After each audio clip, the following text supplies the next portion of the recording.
হাদিকে হত্যা চেষ্টা দেশবিরোধী ষড়যন্ত্রের অংশ। আওয়ামী লীগের মতো মুক্তিযুদ্ধের ইতিহাস বিকৃতিতে নেমেছে ৭১-এর পরাজিতরাও, বলেছেন তারেক রহমান। উন্নত চিকিৎসায় সিঙ্গাপুর জেনারেল হসপিটালে ওসমান হাদি। এই হামলা বিচ্ছিন্ন ঘটনা, বলেছেন সিসি।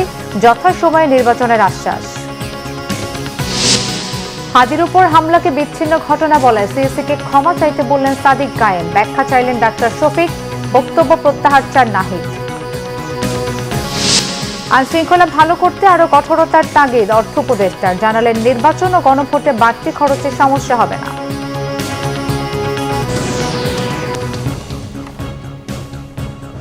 দেখছিলেন ক্রাউন সিমেন্ট সংবাদ শিরোনাম, এবারে বিস্তারিত। নির্বাচন বাতিল করতে একটি পক্ষ নানা রকম তৎপরতা চালাচ্ছে জানিয়ে বিএনপির ভারপ্রাপ্ত চেয়ারম্যান তারেক রহমান বলেছেন, যারা জনগণকে ভয় দেখাতে চায় তারা ব্যর্থ হবে। জাতীয় নির্বাচন হবে সঠিক সময়। এ সময় তিনি আরও বলেন, আওয়ামী লীগ মুক্তিযুদ্ধের ইতিহাসের দলীয়করণের অপচেষ্টা করেছে। এখন ৭১-এর পরাজিত শক্তিও নতুন করে মুক্তিযুদ্ধের ইতিহাস তৈরির অপতৎপরতা চালাচ্ছে। এ সময় ওসমান হাদিকে হত্যা চেষ্টা দেশবিরোধী চক্রান্তের অংশ বলেও উল্লেখ করেন তারেক রহমান। নাবিল জাহাঙ্গীরের রিপোর্টে বিস্তারিত। বিজয় দিবস উপলক্ষে সোমবার বিকালে ইঞ্জিনিয়ার্স ইনস্টিটিউশনে আলোচনা সভার আয়োজন করে বিএনপি। এতে অংশ নেন বিএনপির বিভিন্ন স্তরের নেতাকর্মীরা। ৭১ ও ২৪-এর বিজয়কে নস্যাৎ করতে ষড়যন্ত্র চলছে জানিয়ে জনগণকে সতর্ক থাকার আহ্বান জানান বিএনপির স্থায়ী কমিটির সদস্য সালাউদ্দিন আহমেদ। দলটির মহাসচিব মির্জা ফখরুল ইসলাম আলমগীর বলেন, বাংলাদেশ উদারনীতির পথে হাঁটবে কিনা তার ফয়সালা হবে আগামীর নির্বাচনে। আমাদের দেশে বুদ্ধিবৃত্তিক দুর্বৃত্তায়ন হয়েছে আওয়ামী লীগের নেতৃত্বে। তারা বিভিন্ন রকমের বয়ান সৃষ্টির মধ্য দিয়ে এই গণতান্ত্রিক আন্দোলনের বিজয়কে, ফ্যাসিবাদের পতনকে বিভিন্নভাবে কাহিনী মাখিয়ে আজকে এই গণতন্ত্রের বিজয়কে তারা কলঙ্কিত করতে চাইছে এবং আগামীতে গণতান্ত্রিক উত্তরণকে খুব সহজতর যাতে না হয় সেজন্য বহুবিধ ষড়যন্ত্রের জাল বিছিয়েছে। যে দলটি সেদিন ১৯৭১ সালে স্বাধীনতার বিরোধিতা করেছিল, সেই রাজনৈতিক শক্তি যারা ১৯৪৭ সালে পাকিস্তানের বিরোধিতা করেছিল, তারা আজকে নতুন করে বাংলাদেশের স্বাধীনতাকে নস্যাৎ করতে চায়, গণতন্ত্রকে নস্যাৎ করতে চায়, মানুষের আশা আকাঙ্ক্ষাকে ধ্বংস করতে চায়। বন্ধুগণ, এই আগামী নির্বাচন আমাদের সেই নির্বাচন, যে নির্বাচনে এই দেশে উদার গণতান্ত্রিক একটা বাংলাদেশ আমরা নির্মাণ করব নাকি পশ্চাৎপদ একটা বাংলাদেশের দিকে চলে যাব, এই নির্বাচনে সেই সিদ্ধান্ত হবে। বন্ধুগণ, জনগণকে সাথে নিয়ে নির্বাচন ব্যাহতের ষড়যন্ত্র মোকাবেলার অঙ্গীকার করেন বিএনপির ভারপ্রাপ্ত চেয়ারম্যান তারেক রহমান। কারণে অকারণে শর্তের পর শর্ত জুড়ে দিয়ে কিংবা নানা অজুহাতে বাংলাদেশের স্বার্থ বিরোধী একটি চক্র নির্বাচন অনুষ্ঠানের পথে বারবার নানা রকম বিঘ্ন সৃষ্টির অপচেষ্টা তারা চালিয়ে যাচ্ছে, এখনো চলছে ক্ষেত্র বিশেষে। প্রিয় ভাই বোনেরা, সতর্ক থাকতে হবে। ষড়যন্ত্র কিন্তু এখনো থেমে নেই। গণতন্ত্রের পক্ষে সাহসী সন্তান ওসমান হাদিকে গুলি করার যে ঘটনাটি, এটা কিন্তু সেই ষড়যন্ত্রের অংশ। আমরা সকলে যদি ঐক্যবদ্ধভাবে জনগণের অধিকার প্রতিষ্ঠার মিছিল এগিয়ে নিয়ে যেতে থাকি, ইনশাআল্লাহ ষড়যন্ত্রকারীরা অবশ্যই পিছু হতে বাধ্য হবে। মুক্তিযুদ্ধের ইতিহাস বিকৃতিতে আওয়ামী অপচেষ্টার পর এবার ৭১-এর পরাজিত শক্তিও অপতৎপরতা চালাচ্ছে বলে তারেক রহমান অভিযোগ করেন। পতিত পলাতক একটি চক্র শুধুমাত্র নিজেদের হীন দলীয় স্বার্থে বাংলাদেশের স্বাধীনতা এবং মুক্তিযুদ্ধের ইতিহাসের বিকৃতি ঘটিয়েছিল। স্বাধীনতা এবং মুক্তিযুদ্ধের ইতিহাসকে চেষ্টা করেছিল, তারা করেও ছিল, অনেক ক্ষেত্রে দলীয় ইতিহাসে তারা পরিণত করেছিল। আর এই অপরামদর্শী অপচেষ্টার কারণেই পরিস্থিতির সুযোগ নিয়ে এখন আবার মুক্তিযুদ্ধের পরাজিত একটি চক্র বিজয়ের নতুন ইতিহাস রচনার অপচেষ্টা তারা করছে। বিএনপির ভারপ্রাপ্ত চেয়ারম্যান বলেন, স্বনির্ভর, সমৃদ্ধ ও গণতান্ত্রিক রাষ্ট্র গঠনের মাধ্যমেই ৭১ ও ২৪-এর বিজয়কে সংহত করতে চায় বিএনপি। অবশ্যই একই সাথে। নাবিল জাহাঙ্গীর, বাংলাভিশন, ঢাকা। উন্নত চিকিৎসার জন্য ইনকিলাব মঞ্চের মুখপাত্র ও ঢাকা ৮ আসনের স্বতন্ত্র প্রার্থী শরীফ ওসমান বিন হাদিকে নেওয়া হয়েছে সিঙ্গাপুরে। সিঙ্গাপুর জেনারেল হসপিটালে তার যাবতীয় চিকিৎসা ব্যয় বহন করবে সরকার। প্রধান উপদেষ্টার স্বাস্থ্য মন্ত্রণালয় বিষয়ক বিশেষ সহকারী অধ্যাপক ডাক্তার সাইদুর রহমানের আশা, সুস্থ হয়ে ফিরবেন ওসমান হাদি। রিপোর্ট গোলাম ময়নুল হাসানের।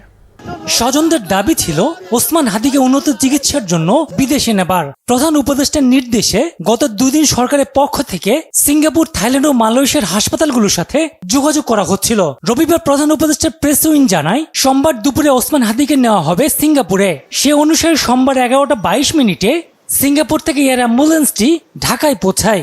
1:15টার দিকে রাজধানী ইভার কেয়ার থেকে ওসমান হাদিকে নিয়ে আইসিইউ অ্যাম্বুলেন্স বিমানবন্দরের দিকে রওনা হয়। 1:30টার দিকে অ্যাম্বুলেন্সটি বিমানবন্দরের 8 নম্বর গেট দিয়ে ভেতরে প্রবেশ করে। এরপরে বহনকারী অ্যাম্বুলেন্সে ওঠানো হয় হাদিকে।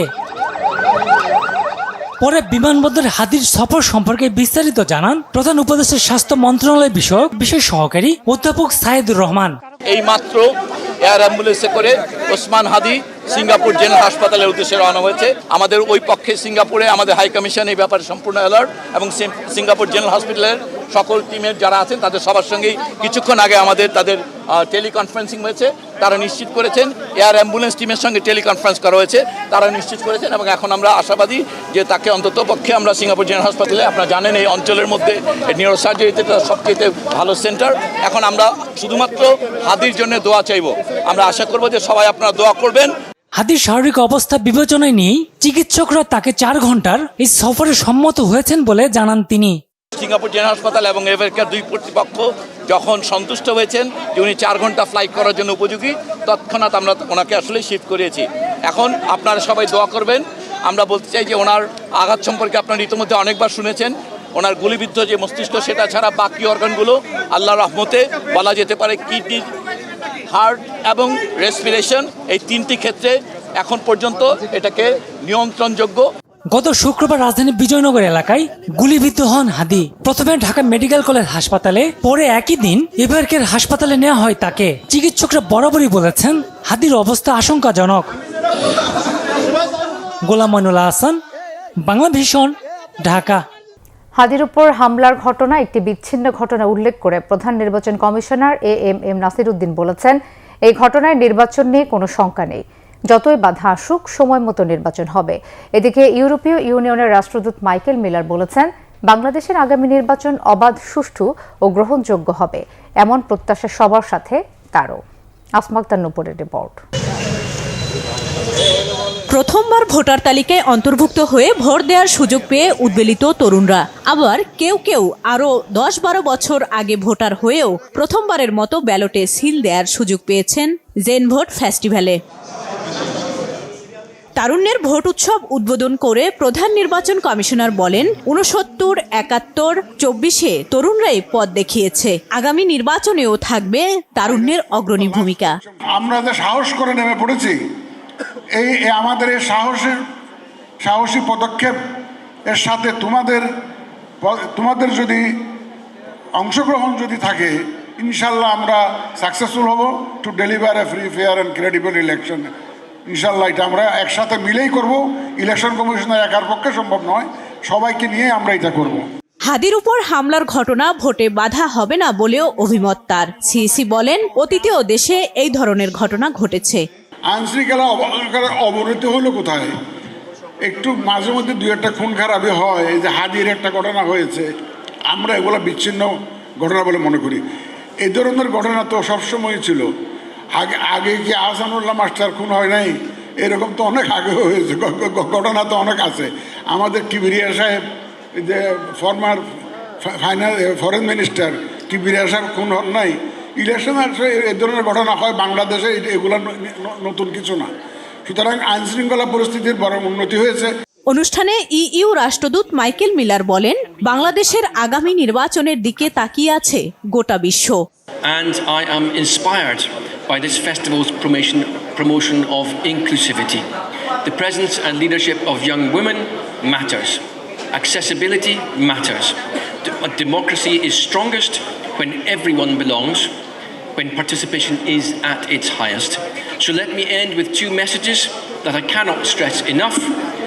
Your vote matters and your voice matters. সুষ্ঠু গ্রহণযোগ্য নির্বাচন আয়োজনে সর্বাত্মক সহায়তার আশ্বাসও দেন ইইউ রাষ্ট্রদূত।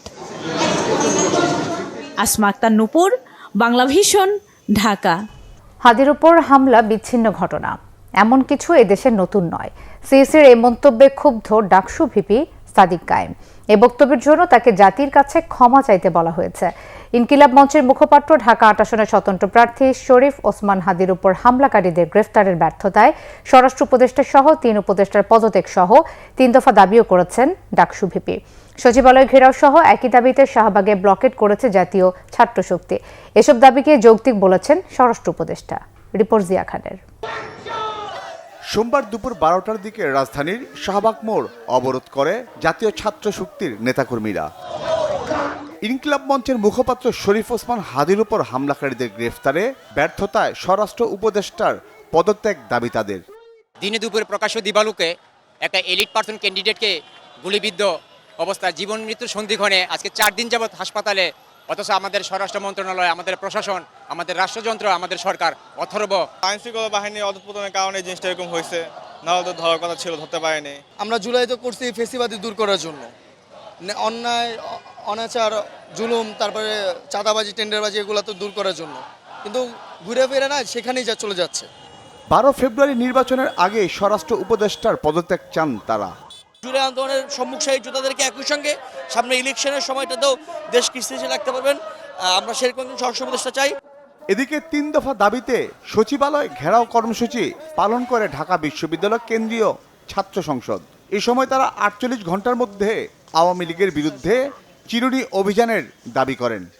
ওসমান হাদির উপর গুলিবর্ষণের সঙ্গে জড়িত প্রত্যক্ষ হামলাকারী, পরিকল্পনাকারী ও সহায়তাকারী সকল সন্ত্রাসীদেরকে গ্রেপ্তার করতে হবে। আগামী 48 ঘন্টার মধ্যে নিষিদ্ধ লীগের বিরুদ্ধে এলাকাভিত্তিক চিরুনি অভিযান শুরু করতে হবে। ভারতীয় আধিপত্যবাদের বিরুদ্ধে প্রথম ও অপরিহার্য পদক্ষেপ হিসেবে খুনি হাসিনাকে দেশে ফিরিয়ে এনে তার বিরুদ্ধে মানবতা বিরোধী অপরাধে প্রদত্ত রায় কার্যকর করতে হবে। এই দাবি অনতিবিলম্বে না মানা হলে এবং আইন শৃঙ্খলা পরিস্থিতি দৃশ্যমান পরিবর্তন না দেখাতে পারলে স্বরাষ্ট্র উপদেষ্টা, আইন উপদেষ্টা এবং পররাষ্ট্র উপদেষ্টাকে পদত্যাগ করতে হবে।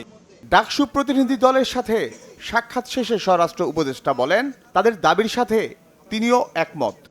তার প্রতিটা দাবি যৌক্তিক। আমরা এই দাবিগুলি এর আগেও আমরা কিছু কিছু আপনাদের সামনে বলছি যে আমরা ইভেন গতকালকে মিটিংয়ের পরে বলেছি যে এইগুলি আমাদের আরও বেগবান করতে হবে এবং তাদের এই যৌক্তিক দাবিগুলি আমরা অবশ্যই করব।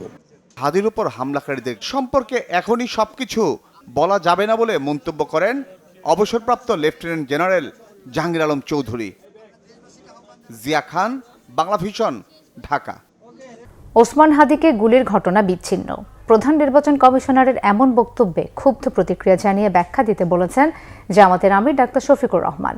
হামলাকারীদের এখনও গ্রেফতার করতে না পারায় সরকারের কার্যক্রম নিয়েও প্রশ্ন তোলেন তিনি। এই ঘটনায় ব্যর্থতার দায় নিয়ে স্বরাষ্ট্র উপদেষ্টার পদত্যাগ করা উচিত বলেও মন্তব্য করেন জামাতের আমির।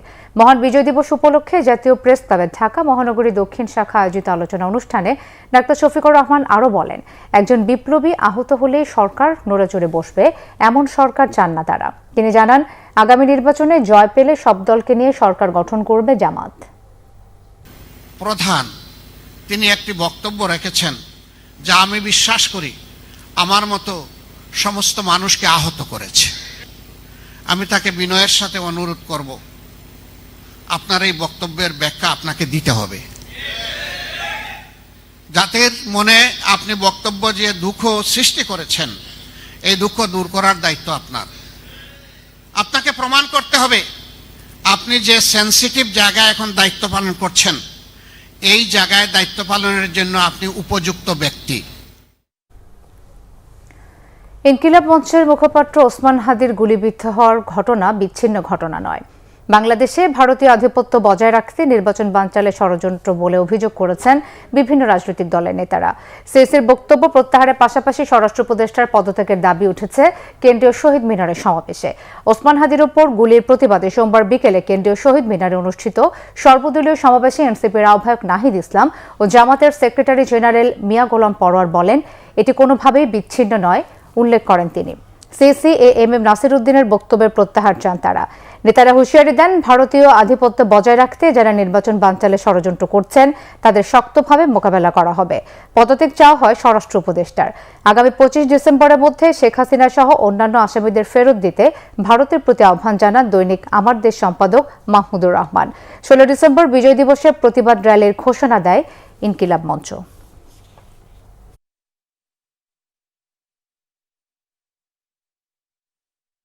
শরীফ ওসমান হাদি ভাইয়ের যে গুলির বিচারের দাবিতে এবং তার উপরে হামলা কোনো বিচ্ছিন্ন ঘটনা নয়।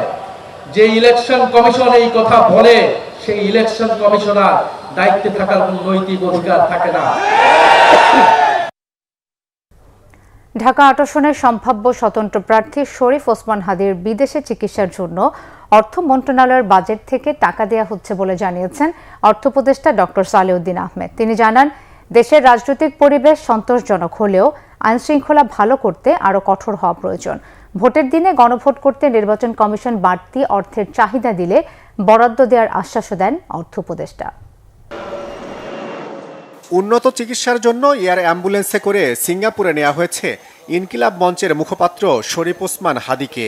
অত্যন্ত ব্যয়বহুল এই চিকিৎসার খরচ সরকারই পুরোপুরি বহন করছে বলে জানিয়েছেন অর্থ উপদেষ্টা ডক্টর সালেউদ্দিন আহমেদ। হাদির জন্য যখন বলেছে যে বাইরে পাঠানো হবে, তো অবভিয়াসলি টাকা ইনভলভ। আর অর্থমন্ত্রী থেকে আমরা বলেছি যে আমরা যাই লাগে হেলিকপ্টার নিতে হবে, মানে এয়ারবেসে। কিন্তু লাকিলি অর্থ মন্ত্রণালয় তাদের নিজস্ব বাজেট থেকে দিচ্ছে, পরে হয়তো অর্থ আমরা হিসেব করবো। তো এই ব্যাপারে কোনো দ্বিধা ছিল না। যখন ডিসিশন নিয়েছে বোর্ড, যখন বলেছে, তখন immediately government took it up এবং অর্থমন্ত্রীর মতামত চেয়েছে, আমরা বলে দিয়েছি যে কোনো সময় আমরা হিসেব করবো। সোমবার অর্থনৈতিক বিষয় ও ক্রয় সংক্রান্ত উপদেষ্টা পরিষদ কমিটির বৈঠকে দক্ষিণ কোরিয়া থেকে ইউনিট প্রতি সর্বনিম্ন $10 মার্কিন দরে তরলায়িত প্রাকৃতিক গ্যাস এলএনজি কেনার প্রস্তাব অনুমোদন দেওয়া হয়। অর্থ উপদেষ্টা দাবি করেন, দেশের সামষ্টিক অর্থনীতির পরিস্থিতি এখন বেশ ভালো। ওভারঅল ম্যাক্রো অর্থনীতি আমরা সন্তুষ্ট। এখন আমি একখানা সবাই বলে, আপনারা মনে মনে জানেন, আবার মাঝে মাঝে অবশ্য বলেন যেটা একেবারে সন্তুষ্ট না। আর কিছু কিছু যে মাইক্রো লেভেলে কিছু কিছু জায়গায় তো ডেফিনেটলি উইকনেস। রাজনৈতিকটা আমি মনে করি কনজেনিয়াল, কারণ রাজনৈতিকরা ওরা বলছে আমরা ইলেকশন করবো, কেউ তো বলে না শিডিউলের ব্যাপারে। দেবেন সবাই এক বাক্যে বলেছে যে শিডিউল ঠিক আছে। এটি তো একটা প্রমাণ যে ওরা বলে না যে এত তারিখে কেন করলেন, এত তারিখে কেন করলেন। ল অ্যান্ড অর্ডারটা তো আপনার মোটামুটি আছে, তো আরও স্ট্রিক্ট হবে তো ল অ্যান্ড অর্ডার। এদিন বৈঠকে খাদ্য মজুদ বাড়াতে আরও 50,000 টন চাল কেনার প্রস্তাব অনুমোদন দেওয়া হয়। নির্বাচনের বাড়তি খরচ নিয়েও কোনো সমস্যা হবে না বলে জানান অর্থ উপদেষ্টা। ইলেকশনের দিন, গণভোটের দিন বহু লোক থাকবে, তাদের জন্য খরচ ওটা ওরা দেবে, ওটার ব্যাপারে আমাদের কোনো রিজার্ভেশন নাই। জিয়াউল হক সবুজ, বাংলা ভিশন, ঢাকা। দর্শক, রাজধানীর এভারকেয়ার হাসপাতালে চিকিৎসাধীন আছেন বিএনপি চেয়ারপারসন বেগম খালেদা জিয়া। তার শারীরিক অবস্থা অপরিবর্তিত রয়েছে। দেশি বিদেশি বিশেষজ্ঞ চিকিৎসকদের সমন্বয়ে মেডিকেল বোর্ডের তত্ত্বাবধানে চলছে বেগম জিয়ার চিকিৎসা। সেই খবর সংগ্রহে এই মুহূর্তে রাজধানীর এভারকেয়ার হাসপাতালের সামনে আছেন আমাদের সহকর্মী মিরাজ হোসেন গাজী। মিরাজ, বিএনপি চেয়ারপারসন বেগম খালেদা জিয়ার চিকিৎসার সবশেষ কি তথ্য আছে আপনার কাছে? মিথিলা, আসলে অফিসিয়াল বা আনুষ্ঠানিকভাবে মেডিকেল বোর্ডের সবশেষ যেই তথ্য আনুষ্ঠানিকভাবে তারা দিয়েছিলেন, সেটি আসলে এখন অফিসিয়ালি বলতে হবে যে সেই তথ্যটি, অর্থাৎ বেগম খালেদা জিয়ার স্বাস্থ্যের অবস্থা অপরিবর্তিত রয়েছে। সবশেষ উনি চিকিৎসকের যেই ট্রিটমেন্ট বা চিকিৎসাকে যে চিকিৎসা দিচ্ছেন, সেইগুলো উনি সাড়া দিচ্ছেন বা চিকিৎসা নিচ্ছেন। এটি হচ্ছে যে ওনার স্বাস্থ্যের সেই অফিসিয়াল যেই তথ্যটি সবশেষ ছিল, সেটি আজকে কিছুক্ষণ আগে যেই তথ্য জানতে পেরেছি, আসলে বেগম খালেদা জিয়ার পুত্রবধূ অর্থাৎ বিএনপি ভারপ্রাপ্ত চেয়ারম্যান তারেক রহমানের সহধর্মী ডাক্তার জোবাইদা রহমান, উনি 5টার পর হাসপাতালে এসেছেন এবং উনি আসছেন এবং শাশুড়ি বেগম খালেদা জিয়ার চিকিৎসার বিষয়ে খোঁজখবর নিচ্ছেন, খোঁজখবর রাখছেন এবং সবশেষ বিষয়গুলো দেখছেন। আমরা যতদূর জানতে পেরেছি যে এখন পর্যন্ত বেগম খালেদা জিয়ার স্বাস্থ্যের যেই খবর, সেটা হচ্ছে অপরিবর্তিতই রয়েছে। উনি চিকিৎসা নিচ্ছেন বা চিকিৎসকদের যেই চিকিৎসাগুলো দিচ্ছে সেগুলোতে উনি সাড়া দিচ্ছেন। ওনার শারীরিক অবস্থার যেই অন্যান্য যেই সমস্যাগুলো ছিল, যে জটিলতাগুলো ছিল, সেগুলো তো আগের মতোই আছে। তবে চিকিৎসকরা যেটি জানিয়েছেন যে ওনার অবস্থা আসলে অপরিবর্তিতই রয়েছে এবং চিকিৎসক বা মেডিকেল ভাষায় যেটি কোনটা বলতে চাচ্ছেন যে চিকিৎসা রেসপন্স করছেন বা চিকিৎসা উনি সাড়া দিচ্ছেন। তো মূলত হচ্ছে যে এছাড়া অফিসিয়ালি যেহেতু আর কোনো তথ্য জানানো হয়নি, অত দলের পক্ষ থেকেও এখনো কোনো নতুন কোনো তথ্য জানানো হয়নি। যেহেতু ওনার শারীরিক অবস্থা বিদেশে নেয়ার মতো সেই পরিস্থিতি তৈরি হলে হয়তো বিদেশে নেয়ার ব্যাপারে চিন্তাভাবনা করতেন, তখন পর্যন্ত যেটুকু জানানো হয়েছে যে ঢাকায় রেখে বা দেশে রেখেই ওনার চিকিৎসা চলবে, যেহেতু উনি। আপনাকে ধন্যবাদ। জুলাই গণহত্যার দায়ে মানবতাবিরোধী অপরাধের মামলায় একটি অভিযোগে আমৃত্যু কারাদণ্ডের সাজাপ্রাপ্ত সাবেক প্রধানমন্ত্রী শেখ হাসিনা ও আসাদুজ্জামান খান কামালের মৃত্যুদণ্ড চেয়ে আপিল করেছে প্রসিকিউশন। সোমবার আপিল বিভাগের সংশ্লিষ্ট শাখায় এই আবেদন করা হয়। এর আগে 17 নভেম্বর আন্তর্জাতিক অপরাধ ট্রাইব্যুনাল একটি অভিযোগে শেখ হাসিনা ও আসাদুজ্জামান খান কামালকে আমৃত্যু কারাদণ্ড ও 2টি অভিযোগে মৃত্যুদণ্ড দেয়। এছাড়া ট্রাইব্যুনাল 2 জুলাই গণঅভ্যুত্থানে কুষ্টিয়ায় 6 হত্যা সহ 8 অভিযোগে মানবতাবিরোধী অপরাধে হাসানুল হক ইনুর বিরুদ্ধে মামলার 5ম সাক্ষীর সাক্ষ্য নেওয়া হয়েছে। পরবর্তী সাক্ষ্য গ্রহণের জন্য 17 ডিসেম্বর দিন নির্ধারণ করে আদালত। কুষ্টিয়ায় 6 জনকে হত্যার আরেক মামলায় মাহবুবুল আলম হানিফ সহ 4 আসামির বিরুদ্ধে পরবর্তী সাক্ষ্য গ্রহণ হবে 23 ডিসেম্বর। এছাড়া ট্রাইব্যুনাল 1 রাজধানীর রামপুরায় কার্নিশে ঝুলে থাকা আমির হোসেনকে গুলি ও 2 জন হত্যা মামলায় তদন্ত কর্মকর্তার জেরা শেষ হয়েছে। এই মামলার পরবর্তী সাক্ষ্য গ্রহণ 17 ডিসেম্বর। বুদ্ধিজীবী হত্যা নিয়ে বিতর্কিত মন্তব্যের জেরে চট্টগ্রাম বিশ্ববিদ্যালয়ের উপাচার্য শামীম উদ্দিন খানের পদত্যাগের দাবিতে বিশ্ববিদ্যালয়ের প্রশাসনিক ভবনে তালা দিয়ে বিক্ষোভ করেছে ছাত্রদল সহ বিভিন্ন ছাত্র সংগঠন। দুপুর 12টার দিকে প্রশাসনিক ভবনে তালা দেন বিক্ষুব্ধ শিক্ষার্থীরা। এ সময় ছাত্রদল নেতারা বলেন, বিশ্ববিদ্যালয় চলে সাধারণ জনগণের ট্যাক্সের টাকায়, জামাতিদের নয়।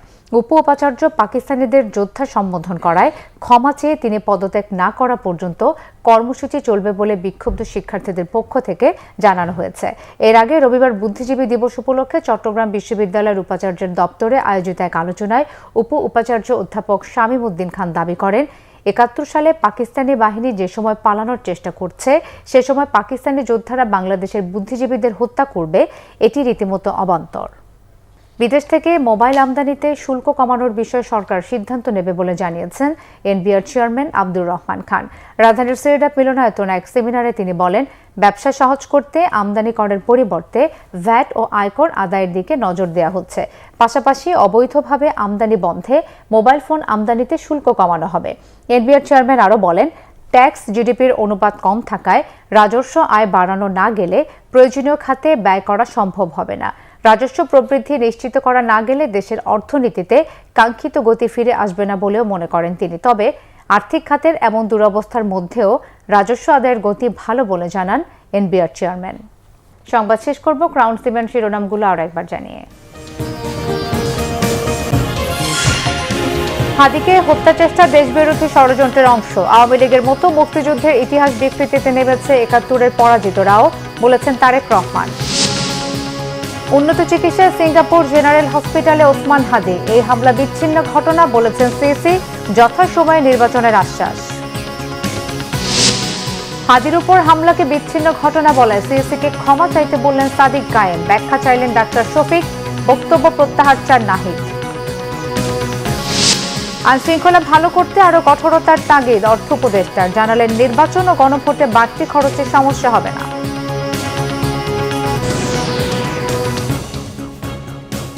এই ছিল এখনকার মতো, পরের সংবাদটা 10:30টায়। এর আগে 9টায় রয়েছে নিউজ 20, দেখার আমন্ত্রণ রইল। ধন্যবাদ সবাইকে।